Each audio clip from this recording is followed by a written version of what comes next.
Shalom, giving all praises to Yahweh, Ba'ashem, Yahweh Shai, Ba'ashem, Rakakwadash.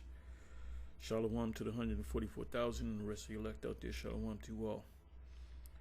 And I'm going to entitle this video, You're in Trabah, and not good Trabah. Bad Trabah. Anyway,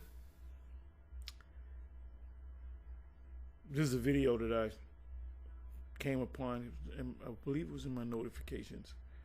Put it by Ibar Yahawada, number 7. Israelite man standing under a massive chariot, UFO. Look up. Our redemption draws nigh. And I'm not going to play it because you know how, I could, but you can watch the video because the individual man standing under a massive UFO. Now, you can see that this is not a star constellation. This is a gigantic ship. Now, I remember years ago, this had to be in the 90s, early to mid 90s. We used to speak on 34th. That's when the 7, we used to speak on 34th, and we were getting ready to close. And we saw this. It looked just like they say. It could have been the same exact ship. It was massive, massive. And we were looking up at it, and we were praising Yahweh Ba'ashem Yahweh Shai. And people around us were getting nervous. There was another time where we was on 34th Street. This is before YouTube. We got on YouTube before YouTube came on the scene. Had to be later 90s, maybe 99. I don't know. Anyway, it was not too many ships. It was maybe 20 ships at the most. These lights in the sky. It was just random lights in the sky above us. And then those random lights in the sky formed a bow and an arrow. And the people in the audience, were looking. There was a chick, and she said, because she knew that we taught that, and we were saying, look, those are the chariots. Let's get the chariot scriptures out. And she said, what do we do? What do we do now? And you had even Edomites looking up, and people were kind of terrified. Then later that night, it was on the news that it did it. I don't know if it mentioned 34th. We was on 34th, and it was in broad daylight. It was maybe like 2 in the afternoon. But they had said there was reports that it flew over Yankee Stadium, which is in the Bronx. But like I said, we saw a bunch of lights, maybe 20, maybe 30. And like I said, maybe half of them formed the actual arrow, the other half formed a bow, lights.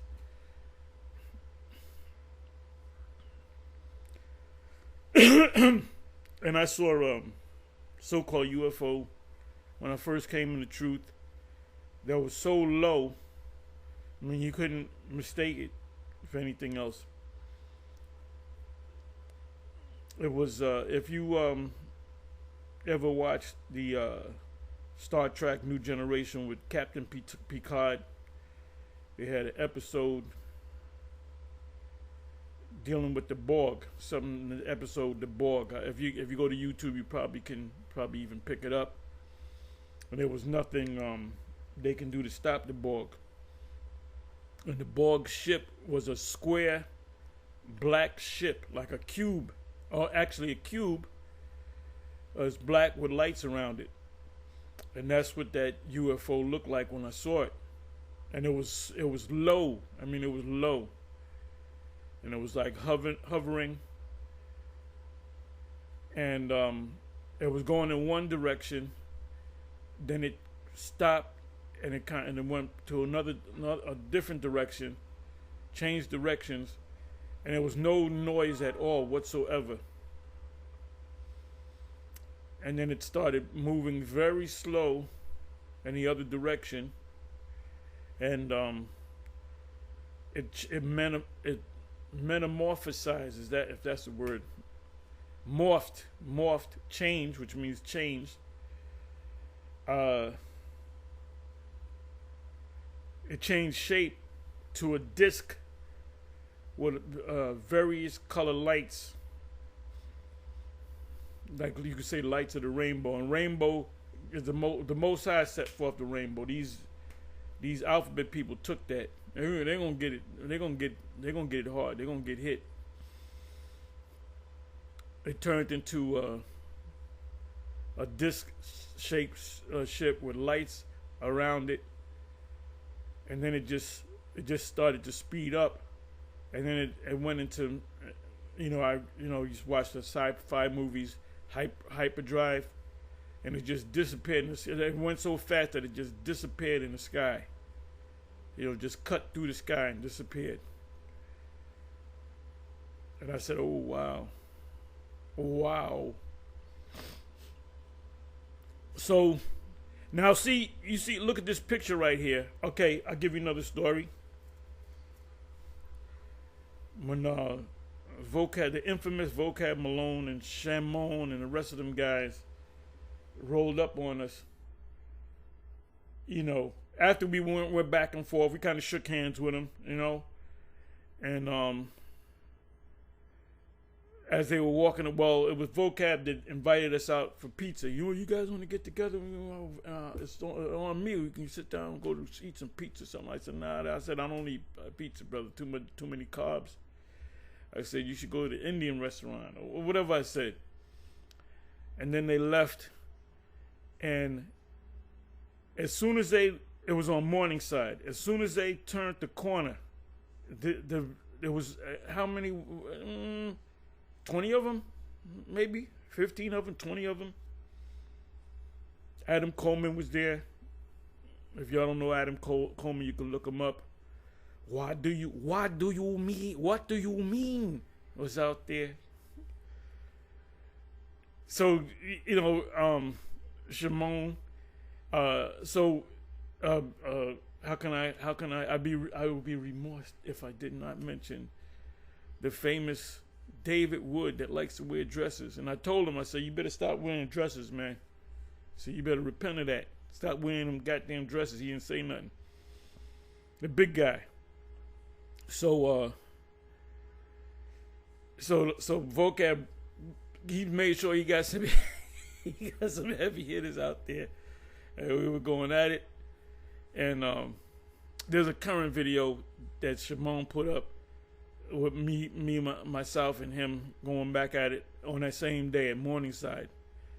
Then he had another, which Apostle Ramlov had sent it to me. I already saw the video a couple of days before he sent it to me. So he said, oh yeah, I already saw this video. I was watching a little of it. And so when they turned, the last man that turned the corner, as soon as the last man that turned that corner, the elder brother Yaikwab, which is in our camp, he started like screaming like, "Oh, I was praising Yahweh B'Shem." I said, "What the hell is going on?" So we ran over, and he was up on a ledge. So we were worried about him falling. We said, "Man, you got to get down." He said, "Yahweh." He didn't even listen to us. And we saw a bunch of ships that looked like this, but they were not in circular motion. If the best way I can describe it is tiki lamps. They look like tiki, like if you let tiki lamps go up, that's what they kind of look like. Now, the thing about this video, when you put it on video does justice. If you see it, it's so much more detailed. We filmed, UFOs, and it's captured on film, but it's not as clear as you seeing it for real. So they would say this is ominous. An ominous sight. So he's trying to figure out what the hell it is. So we knew it wasn't tiki lamps because what you do is, and I said this to the men, I said anytime you see a so-called UFO or chariot, you rule out things. You say, well, it's not what do you call it, a balloon. It's not a blimp because blimps do this. It's not a helicopter because you would hear the noise. It's not a plane because planes go fast. They don't slow down like that. A plane can't float in the air. Helicopter can hover, but you'll hear the noise. So, when everything's said and done, you realize that's something that's the word is an anomaly, something that cannot be named, which Esau calls UFOs anomaly, which is not named. But they did give it a name as UFOs, which means, another fancy way of saying an anomaly, unidentified flying object, an object that we can't put a name on. So, like I said, if I was actually here and if we were all there to see this, it would be a lot clearer, a lot more detailed. And this appears to be a gigantic ship. And by the way, this is what let me go ahead and bring this up.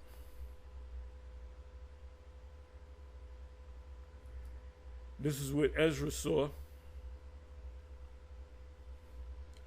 I got a whole bunch of precepts on the UFOs. I'm definitely not going to go into all of them. We'll be here all day. So let me do this.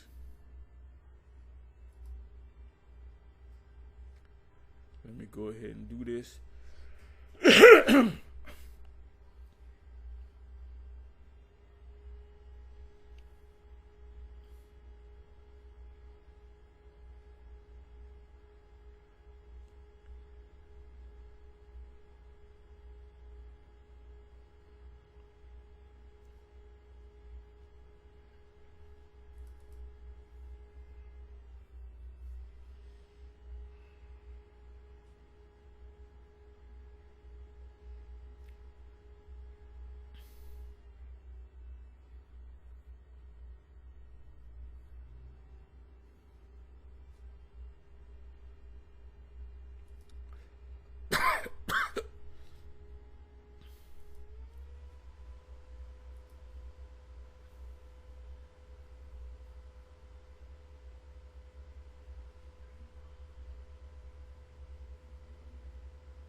Firmament is the ozone layer.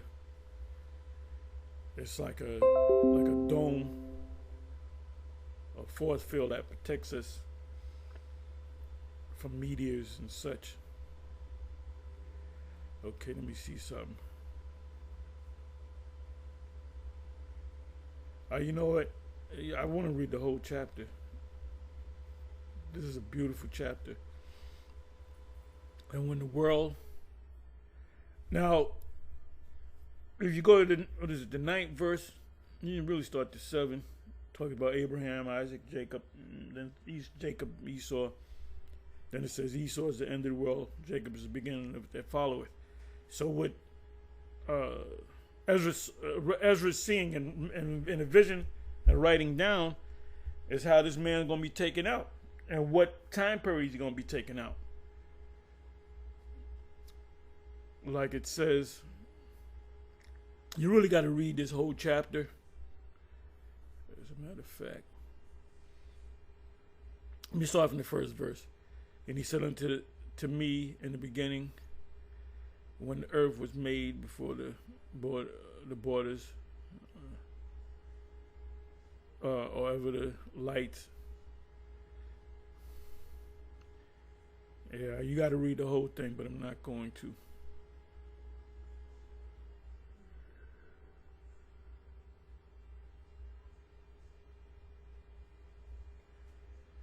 18th verse, and it said, and it said, behold, the days come that I will begin to draw nigh and to visit them that dwell upon the face, upon the earth. That's that's how you know that Esau's going down. 9th verse, same chapter. E is the end of the world, and Jacob is the beginning of it that followeth. So when do we know when Esau starts going on? When you see these tokens. And the visit them upon the earth is talking about them ships. Strange things in the sky. And will begin to make inquisition of them. Inquisition means to question somebody, to interrogate somebody. Matter of fact, let me look the word up. Because what we do to these Edomites, we're questioning them. We're interrogating them. There's one Edomite on 34th Street years ago. My style of speaking, I'll ask you direct questions, right? So the guy said, you interrogating me. And that's exactly what we're doing. We're interrogating you. Let me go here.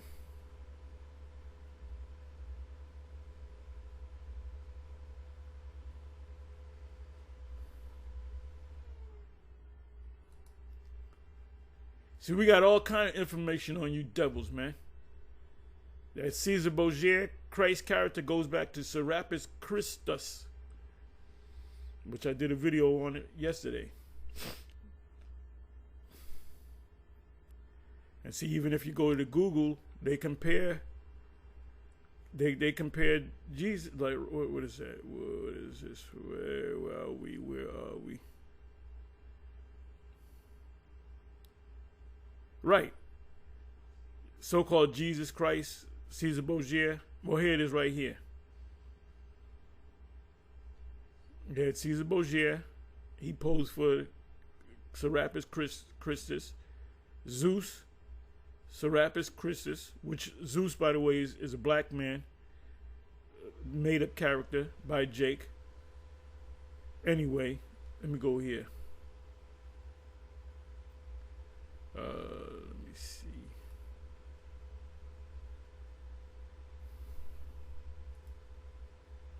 Let's go to the word inquisition.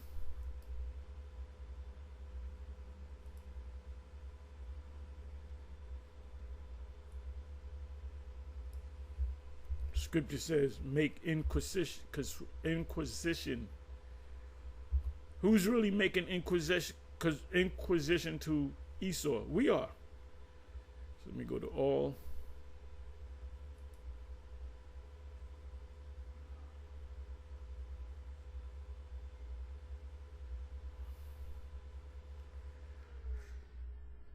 See if the little lady speaks. The Inquisition was a judicial procedure, an institution used by the Catholic Church, because the Catholics will torture you. Remember, during the time of the Great Inquisition, during the time of Columbus, you had to be a Christian. You had to be a Roman Catholic if you was living in Spain. And if you didn't, they would torture you and ultimately kill you. To persecute people. 1 John 2 verse 19 is out the window. Where did Yahushua say, okay, if anybody leads you to torture them? People accused of heresy. Look up, heresy means what? If you say if you're an Israelite and you say Esau can make it, that's heresy. Apostasy. The label apostasy. Apostates are put on ones of you that became disenchanted by this truth. Blasphemy. Like what Nate's doing.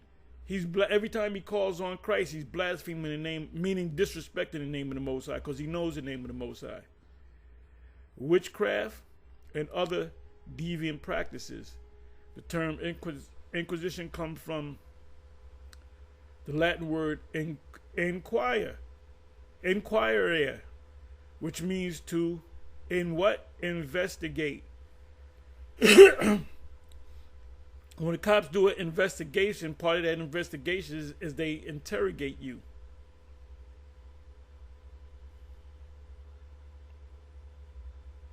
Okay, so let me come back over here.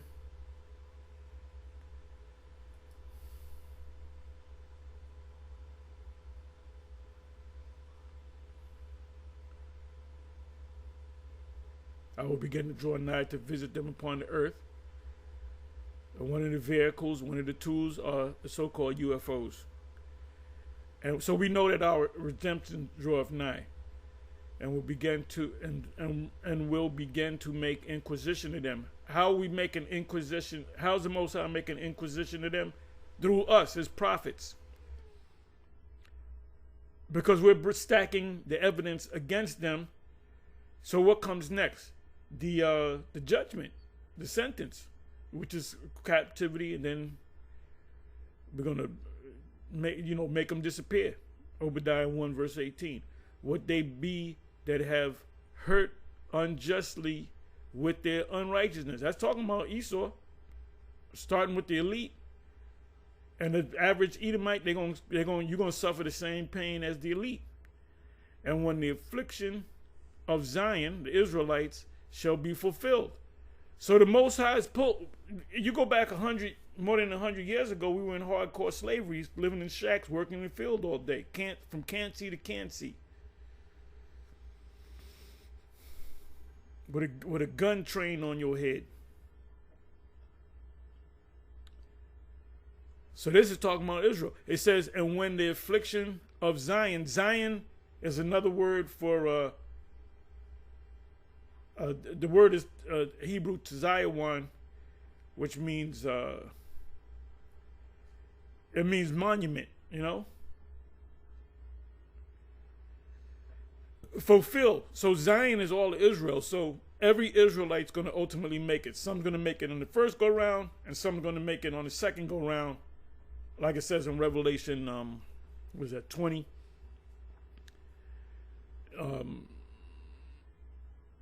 The second death have no sting, and so forth. The first resurrection. Those are the elect. But then the rest of them are going to come through us. Not one Israelite is going to burn in hell forever. Not one Edomite is going to burn in hell forever, because there's no such thing as hell. And when the world that shall begin to vanish away, whose world? Go back to the 9th verse, Esau's world. Go to Revelation 21, start from the first verse. Shall be finished. The end. Esau is the end of the world. Then will I show these tokens, signs. The book shall be open. What books? The scriptures. Before the firmament. Now, what is the firmament? And they shall see all together. That's the internet. That's the satellites. Right here you can go right to Psalms 19. It describes us. It describes us. Pushing His word out, and it's going into the ether. It's going up into a satellite, and it is being beamed across the planet. So anybody that jumps on your page, they get to see that video.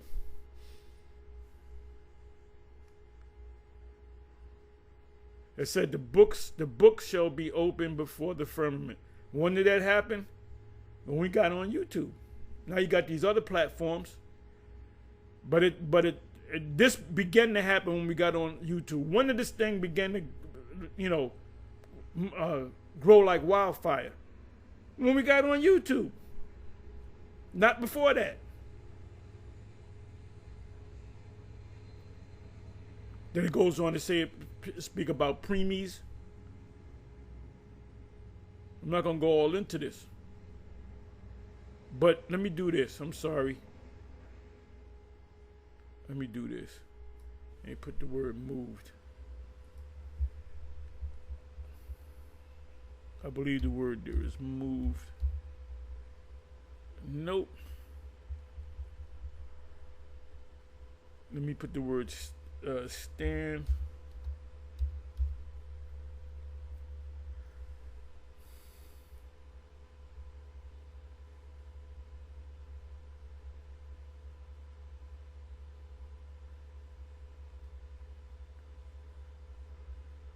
Okay, 12th verse. I beseech thee, show thy servant the end of thy signs. Word there is signs. Whereof thou showedest me part the last night.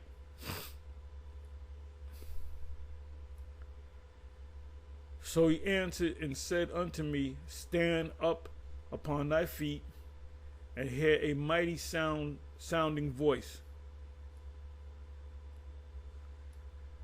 And it shall be as it were a great motion, but the place where thou standest shall not be moved.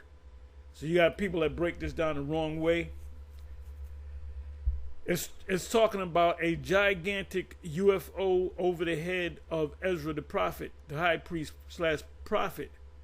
It says, and it shall be as it were a great motion, because the ship is going to move.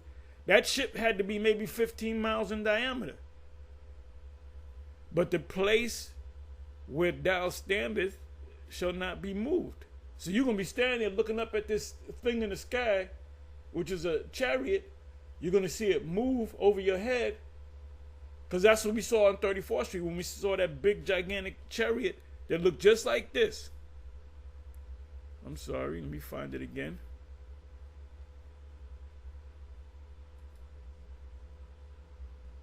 This is when all the seven was together.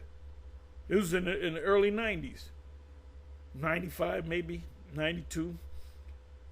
It looked like this. Looked just like this. And it was huge. It was huge. And that was right before we closed the camp. So, when we see something like this, as it says in Jeremiah 10, starting from the first verse, the heathen are afraid of them, dismayed at them. We're not to be dismayed.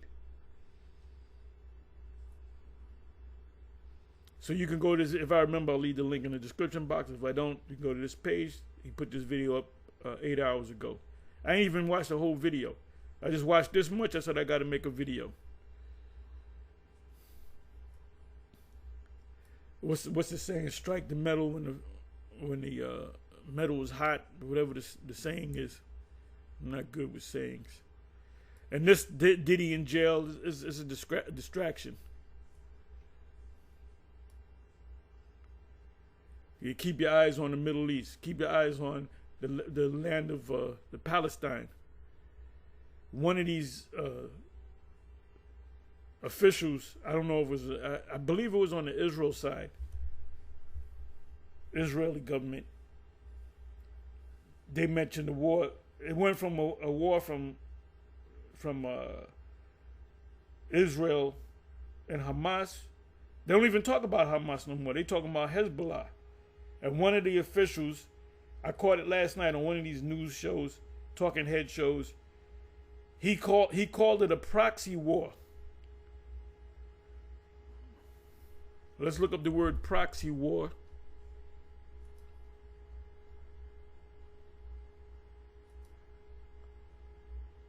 And when the scripture says in Jeremiah 49, it's around about the 22nd some odd verse. I'm not going to go to it. It says,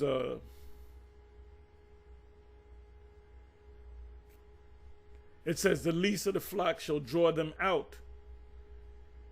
So these proxy wars are going to lead to the U.S. getting involved. And then when the U.S. gets involved, there's going to be more nations, which if the U.S. gets involved, they bring in troops, which they probably got troops over there, but they give them weapons. It was the U.S. that, made this war machine in Israel, which, by the way, the Israeli military, that's one of the top militaries on the planet Earth. That's a small nation, but they're experts in war, and they got their training for the most part from over here in America. They're in their commandos and Mossad. Them guys don't play, man. You know, and a lot of them are Jake. They think that they're the small hats. You got a lot of people you got Israelis, you got the Israelis and you got the Jays, which the Israelis are Arab. They look just like Palestinians, and a lot of them are Jake and Arabs. So what did I say I was gonna do? Oh, proxy war. Proxy war.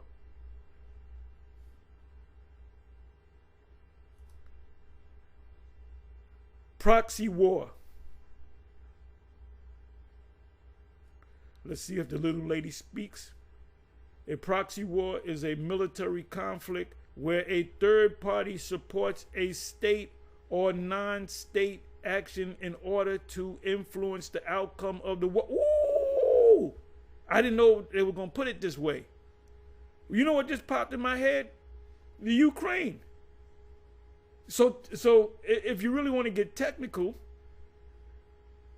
the war against Russia against Ukraine, who's also fighting that war? The U.S. and NATO. Well, no, they do have soldiers out there, you know. They're not fighting under the American flag, but they're fighting as mercenaries and so forth. Let me read that again. I didn't know this was going to say this. A proxy war, by the way, the word proxy means next. Like in the movie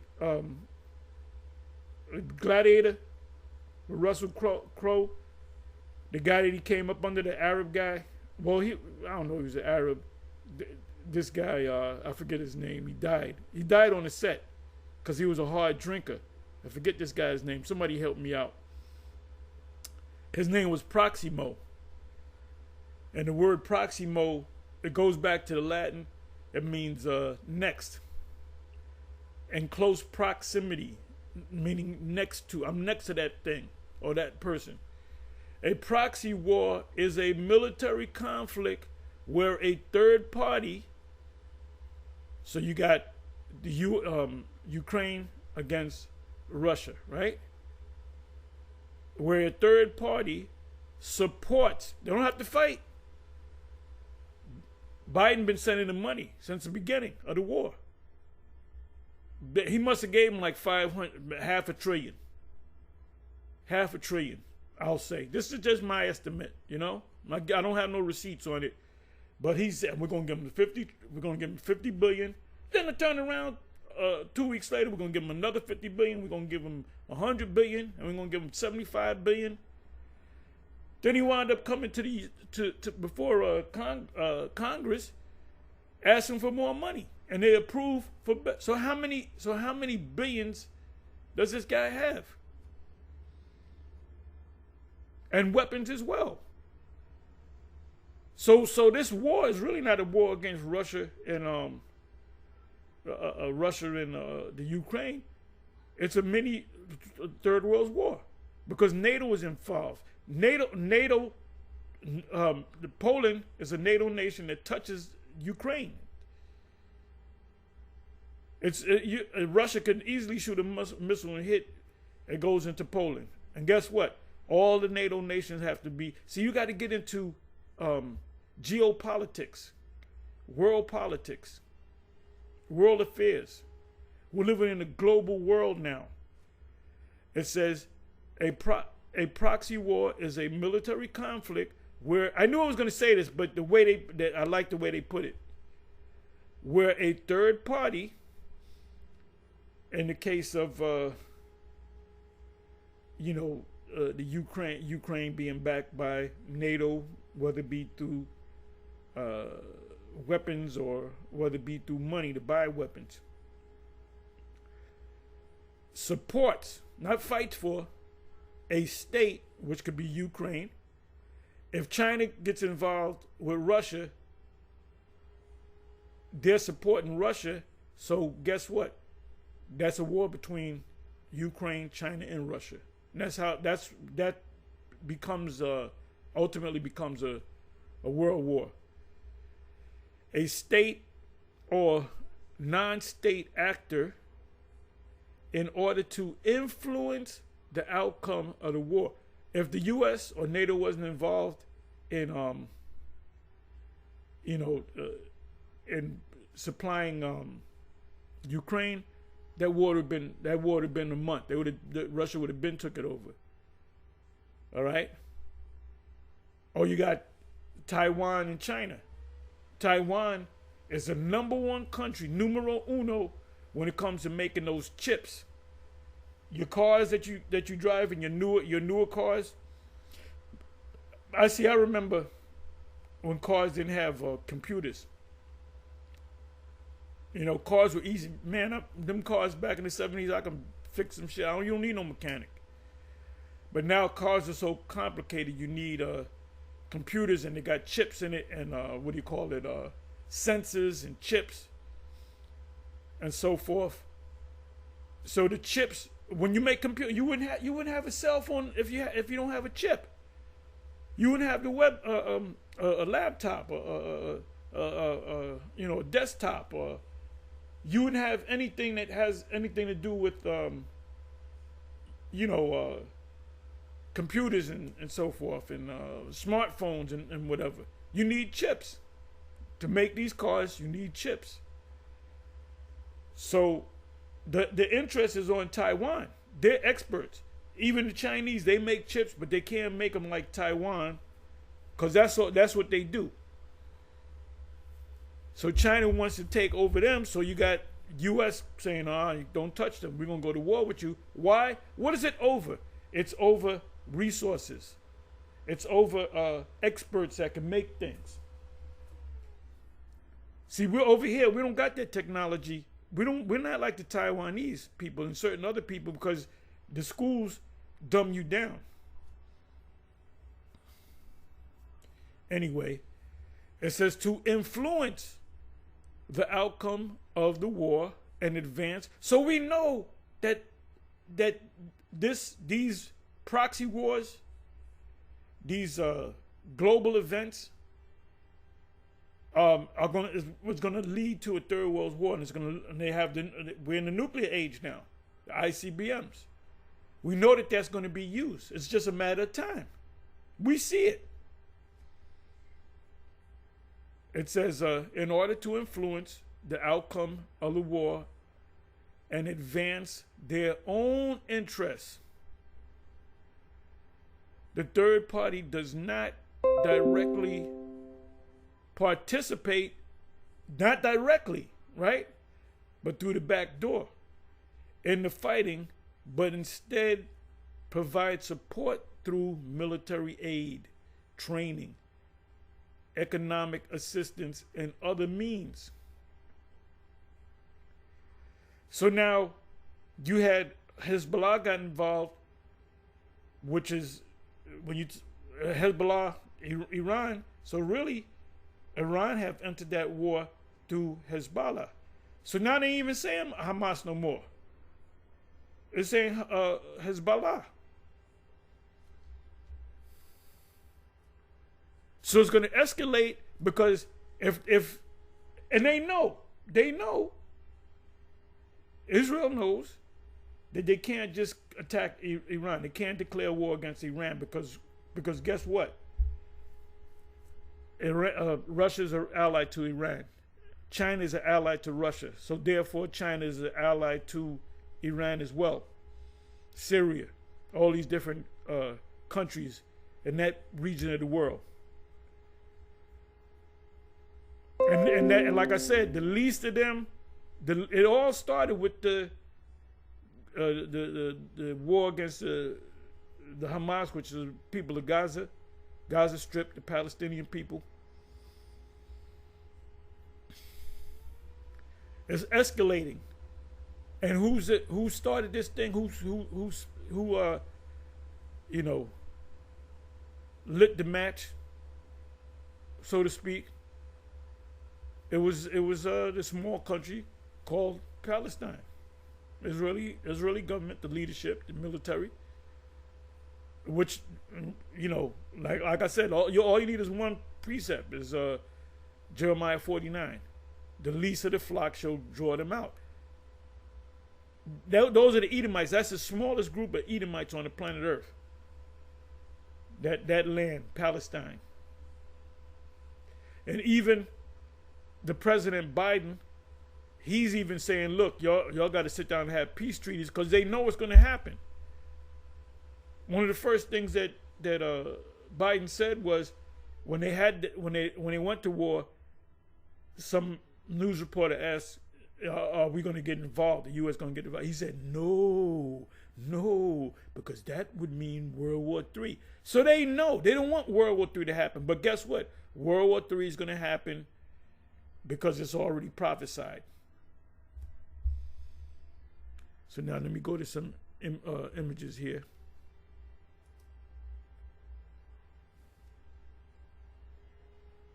Okay, let me see.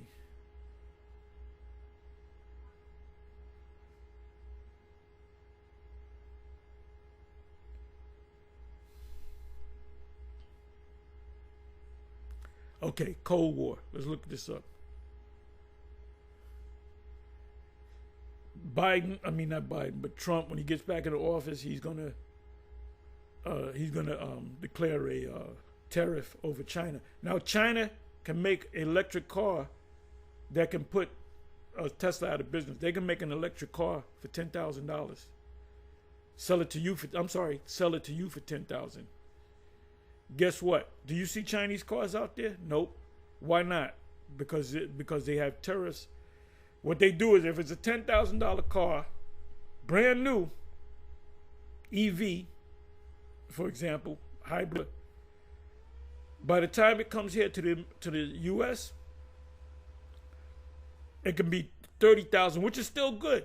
It could be $30,000, $40,000. If it's $40,000 when it comes over here, what is that? That's a tariff. A tariff is a tax.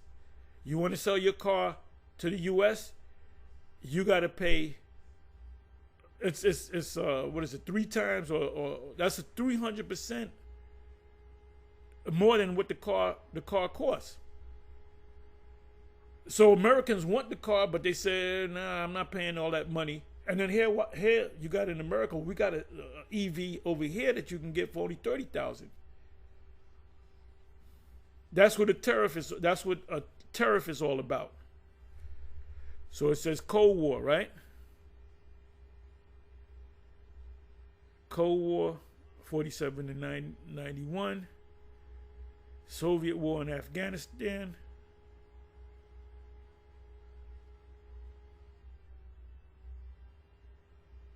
So these wars stem from this guy. At the end of the day, it's all about power.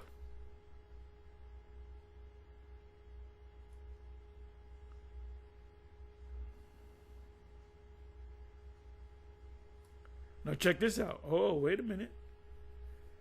The U.S. proxy war is, so now they're calling it a U.S. proxy war. They're not mentioning words. They're saying it's a U.S. proxy war. That means the U.S. is involved. Go back and read the definition of proxy war. The U.S. proxy war in Ukraine, how the past became the present. So these look like what you can see. That's U.S. troops, and you can see the flag over there. So really, Russia and the U.S. are at war. It's not a direct war.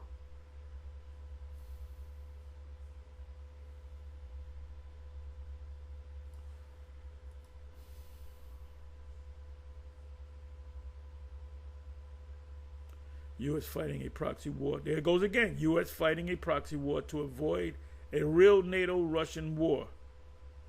Rhetoric is absurd. Global Times.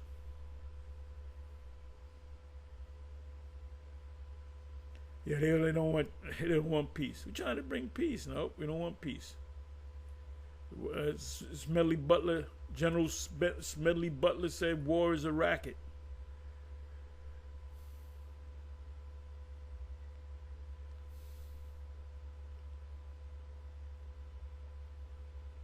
Oh, look at this. The Korean War, the proxy war that nearly sparked World War III.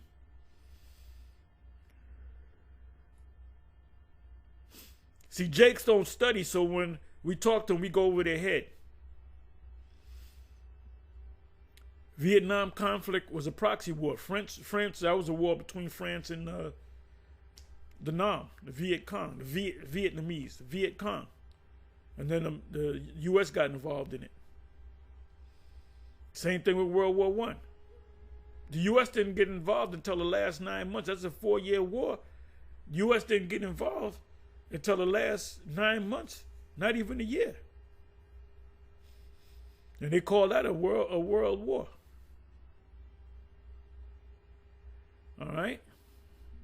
So let me see. Let me do this.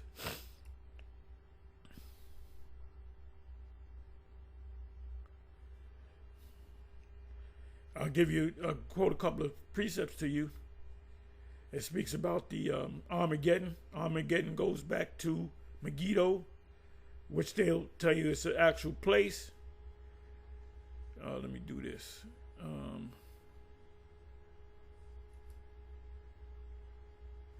Joel 3:9,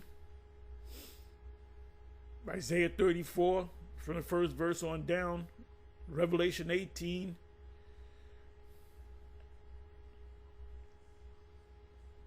What did I say I was going to go? Oh, let me go to Armageddon.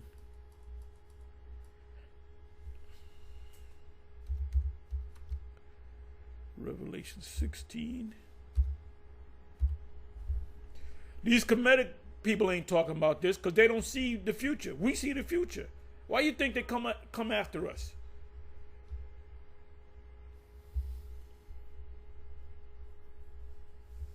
Vocab ain't talking about Armageddon. He don't know nothing about Armageddon. He don't know nothing about Revelation. He can't break down prophetic scriptures. That term is hermeneutics.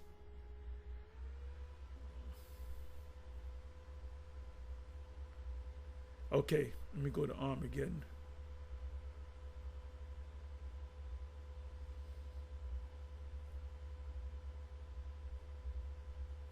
Armageddon. And gather them together into a place called in the Hebrew tongue Armageddon. So let's look up the word Armageddon.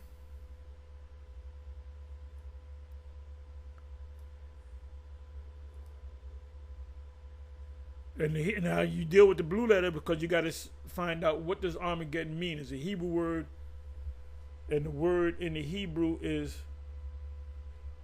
Har, which is a mountain. Let's find out. It should be a mountain or a hill. A hill is a small mountain.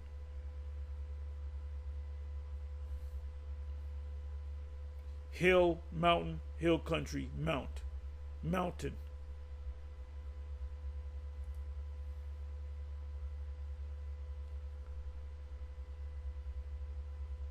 Magadwan.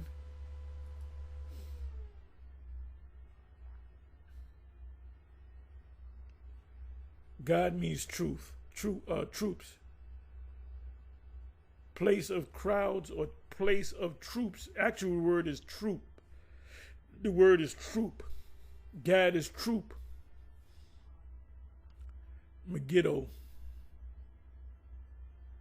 Ancient city of Canaan, assigned to Manasseh and located on the southern rim of the plain of Esterion, 6 miles, 10 kilometers from Mount Carmel, and 11 miles from Nazareth. So let me pull up the map now. So the scriptures say it's a place, right? It's a place, and it's an event.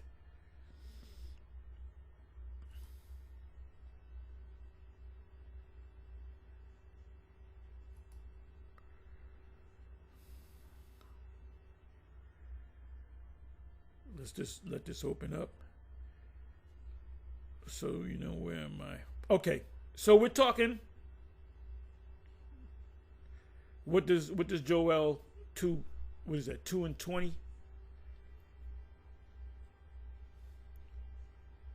The Northern Army. This is Armageddon. Revelation chapter 20. They went to the breadth of the earth and compassed the camp of the saint. The camp of the saint is the land of Israel. Israelites, the place that they dwell was also known as a camp. 40 years in the wilderness was a camp. When they didn't they have tents out there for 40 years? That was a camp.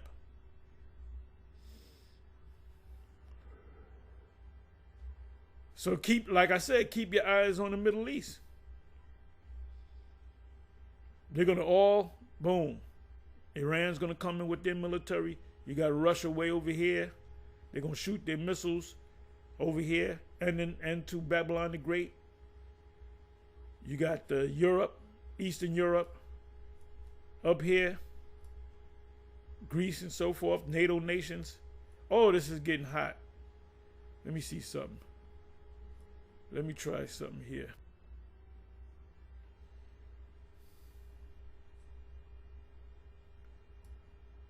Let me try something. This is a hot spot right here.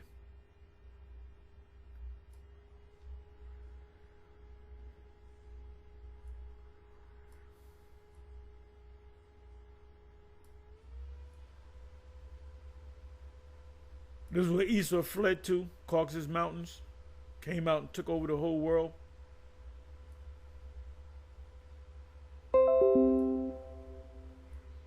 Okay, you got Romania. Give me a second here. Okay, here's Ukraine. Russia's over here. Here's Ukraine. Okay, let me see something here.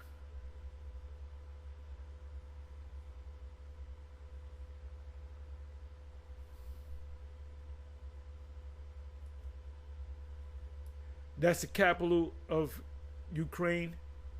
Belarus is allied with Russia. I'm looking for where the hell is. Bear me for a minute, y'all.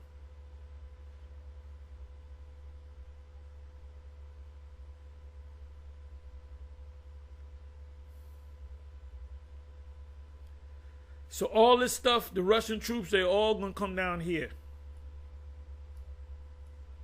Germany. People have superior military. And Palestine's going to be up in the mix. These Arab nations are going to be up in the mix. This is Revelation 20 verse 8 on down. Joel 3 and 9 on down. And this is what builds up. This is what keeps your faith up. These men that came into Israel, joining camps and became speakers or whatever, that fell out, they wasn't studying. They wouldn't go into this thing comes to life. These scriptures come to life.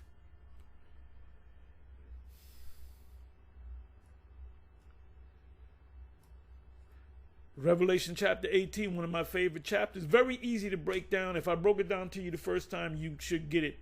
Boom, I got it. You don't got to tell me about it no more. That's a beautiful scripture. Some of my favorite prophetic scriptures: Jeremiah 49, 50, 51, Isaiah 14, Isaiah 13, the Apocrypha. Some of my favorite prophetic scriptures: 2nd Ezra 15, 16, 13, 6. Don't sleep on 6, 9.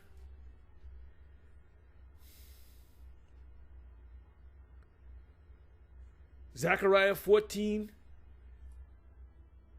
Matthew 24, Luke 21, Mark 13.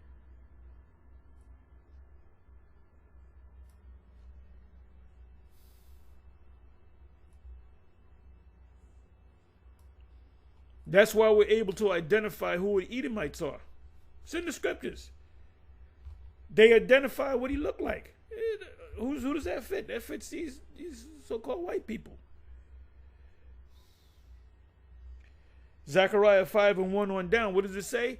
It speaks about the prophet seeing a UFO, and the UFO, the so-called UFO, is speaking to it, and he said, "This is a curse that will go upon the whole earth and will enter into the house of the thief." The house of the thief is on the other side of the world.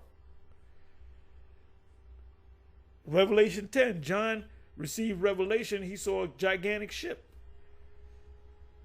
and that in that ship, the angel gave him a little book and said, "Eat the book." And he said, "You will prophesy again before many kings, tongues, nations." When did he ever do that? Never. There's no record of John ever doing that. That's talking about reincarnation. 2 Kings 2, 9 to 12. That's Elijah and Elisha.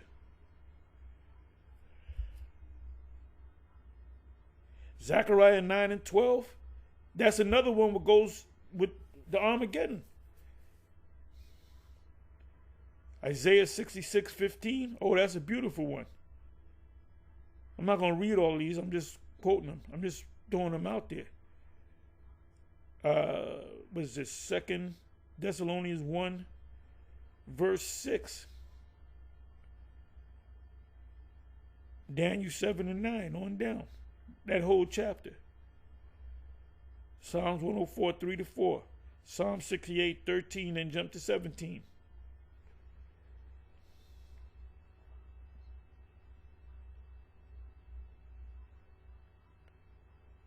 Ezekiel, the first chapter. Psalms 91. Oh, Psalms 91, that's a beauty. Psalms 91 goes hand in hand with Revelation chapter 18. Matthew 24, Isaiah chapter 60. Matter of fact, you know what? Let me go to Isaiah chapter 60.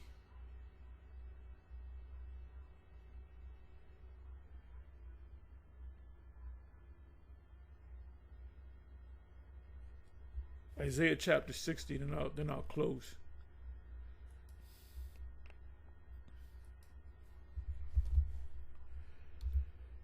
Isaiah 60.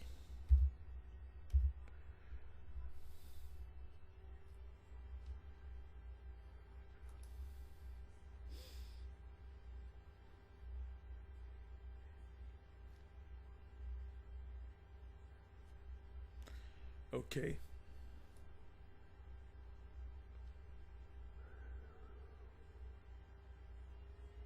8th verse. Who are these that fly as a cloud and as the doves to their windows? Jump down to 27 verse to see what that says. I'm sorry. Wait a minute.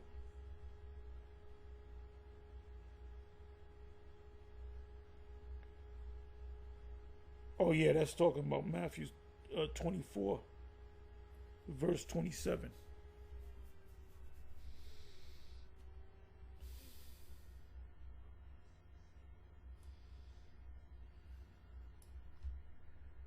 Matthew 24, verse 27.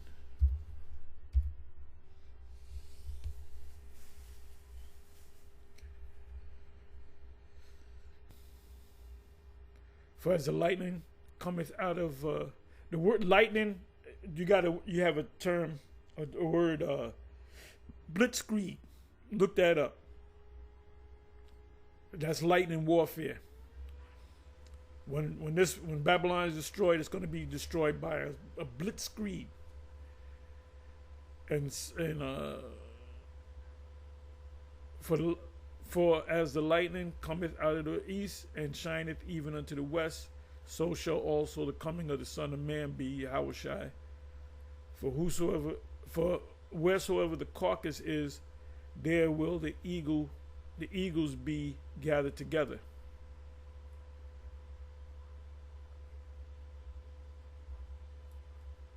Immediately after the tribulation, what's the tribulation? The time of Jacob's trouble. Of those days, Daniel 12, shall the sun be darkened, and the moon shall not give her light, and the stars shall fall from heaven. Now, those are Yahweh Shai is describing how the missiles are going to fall from heaven like stars. It looks like the stars are falling. The sky is falling. The sky that's falling are the missiles, and the powers of the heavens shall be shaken. And then shall appear the sign of the Son of Man in heaven, and then shall all the tribes of the earth mourn. People that's not going to make it, they're going to cry. We're going to be happy about it. And they shall see the Son of Man coming in the clouds of the ships of heaven with power and great glory. And he shall send his angels with a great sound of a trumpet, and they shall gather together his elect from the four winds, from one end of heaven to the other. The main deliverance. See, Nate has no business going to these different countries and putting 12 tribes worldwide. The focus is here on America. You don't have enough men to hit every Israelite on the planet. You got what? At most 10,000 people. Active men, maybe 2,000. If you got 10,000 men, let's say 5,000, 10,000 people, men and women. Let's say 5,000 of them are men that's been in this thing for 6 months, a year, whatever. Half of 5,000 is what? 2,500. Half of 2,500 is what? 1,250. You should have 1,250 camps out there when y'all go out there, whether it be the weekends or whatever. So you can't hit every Israelite on the planet Earth with 5,000 men, even if they're all diligent. What does Matthew 10 say? It said, before you hit every Israelite, town, city, whatever, I'll be there before you get there. And the Lord said that 2,000 years ago. So and I always bring out to the uttermost part of the earth. The focus is here in the States, because the destruction is going to come. Who's going to be? Is somebody from Nigeria? They're going to be saved on that day? No, they'll be beamed up if they're the elect. When you look up the word salvation, it means to be saved from impending danger. Like a building's going to fall and you in the way of the building, and somebody swoops down and grabs you. That's the word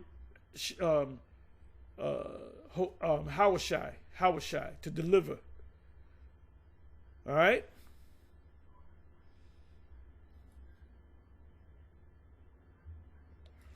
Now, when I mentioned Matthew 24, I also mentioned Luke 21, Mark 13. Didn't I mention them?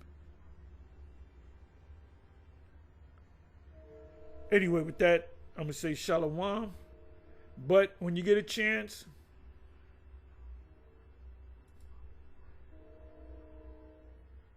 you can watch this video here. I did go long, but that's how it goes. As soon as it come up, there it goes. And I can imagine what it looked like when you see it, if you saw this with the naked eyes. Let me do this. Let me see if we got 4K. UIC said you got to have 4K. Okay. Okay, let me bring it on back. Let me bring it up here. Okay, so that's